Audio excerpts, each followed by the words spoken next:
start with you. Good afternoon, Sean. Wanted to ask you about just the process of getting down to 53, or I guess maybe 48. Les mentioned on the broadcast last night that you guys kind of go to 48 and then figure out, 49 to 69 as far as practice squad, maybe guys that don't dress on game days, things like that. When you're figuring out, I guess it would be 49 to 53, what goes into who you want to put in those spots and maybe potentially protect from practice squad and waivers and things like that versus guys who would be on the practice squad? Yeah, I think kind of you just answered it, Stu. So there's a lot of layers to it. Ultimately, it's about the most competitive roster against the Bills on September 8th with our 48 based on the personnel groupings we want to utilize offensively, defensively. When you start talking about those, 44 to 48 bodies, it's heavily influenced by Joe D and Jeremy Springer from a special teams perspective and standpoint. So certainly a lot of layers to it. We're continuing to work through that right now. It's a good problem because we've got such a competitive roster, but in a lot of instances, there's probably a lot more clarity than maybe some other teams as it relates to just how we approach the preseason. But you kind of answered it with the way that you asked the question and everything that we're going through right now. Thank you. You're welcome. Sarah. Sean, what goes in the decision when you're trying to decide if you want to keep two or three quarterbacks on your roster? Really just the overall production and play of those guys. And then, okay, do we envision having two or three up on game day? But ultimately it is about the play.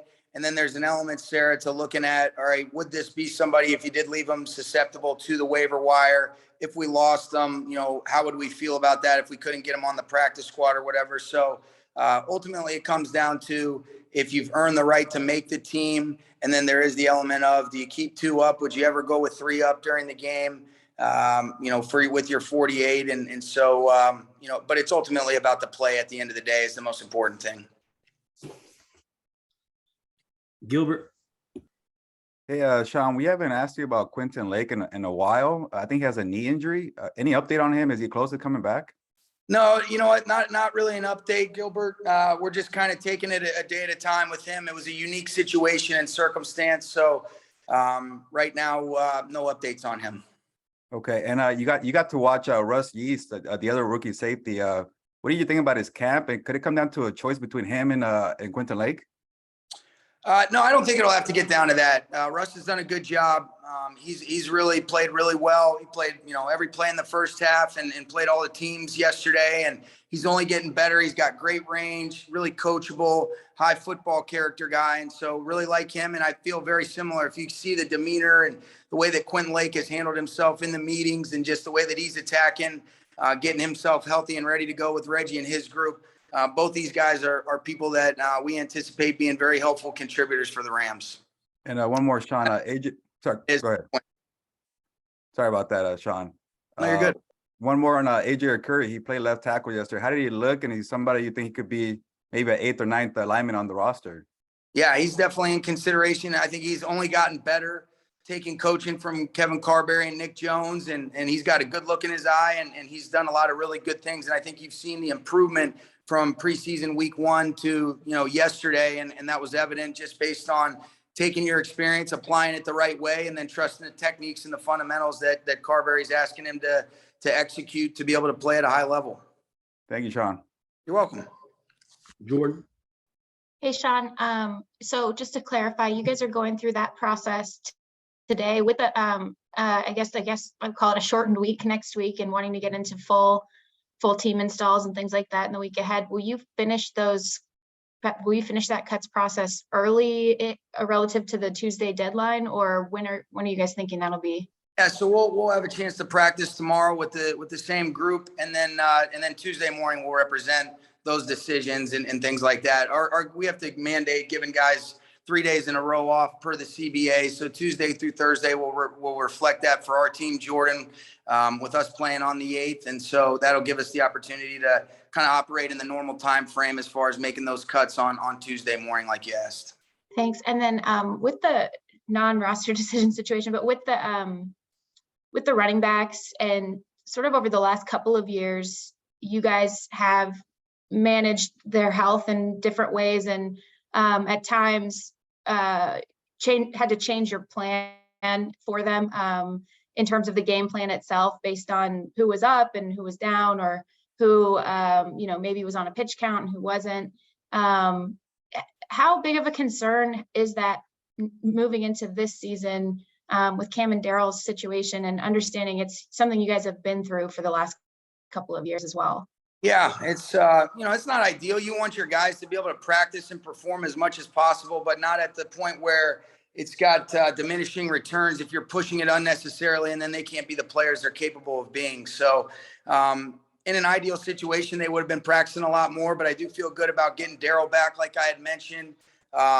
If you look at it from a positive, you want Cam and Daryl out there as much as possible, but it's forced Kyron and Jake Funk to get reps, and Trey Regis reps that they wouldn't have gotten otherwise. So you've seen growth, no different than we want Van out there. But when Van's missed some time, it's forced some development from Tutu or Ben Skoranek or Brandon Powell. So depending upon the approach you take, it's kind of that half glass full, even though you want your guys to be there. And so that is the standard operating procedure. We'll look at it. And then, like I had mentioned, that 48 is a big part of it. And we'll see what those guys look like once I connect with Reggie and his group as far as, what it looks like for their approach tomorrow.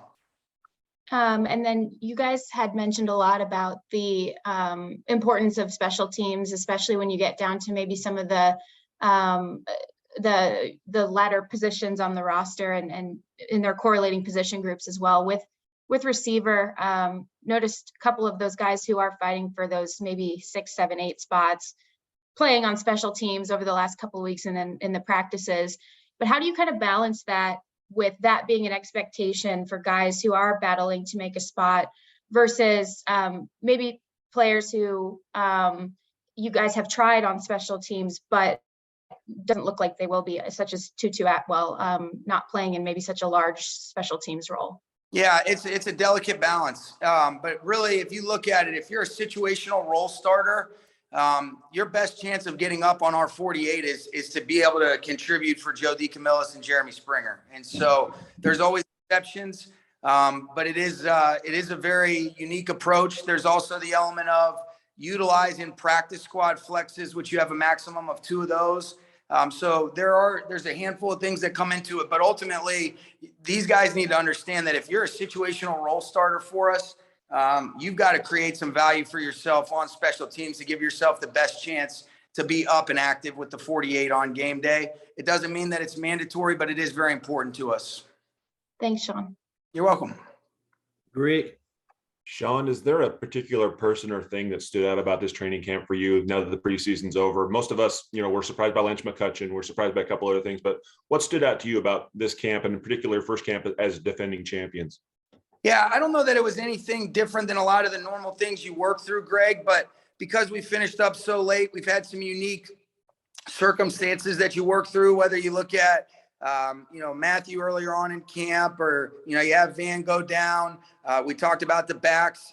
So I think, as it relates to just making sure that one of our goals is get to September 8th healthy and ready to go, and managing that, but understanding the tactical and the sports science approach and balancing those two things is always a unique balancing act. But I do feel really good about where we're at.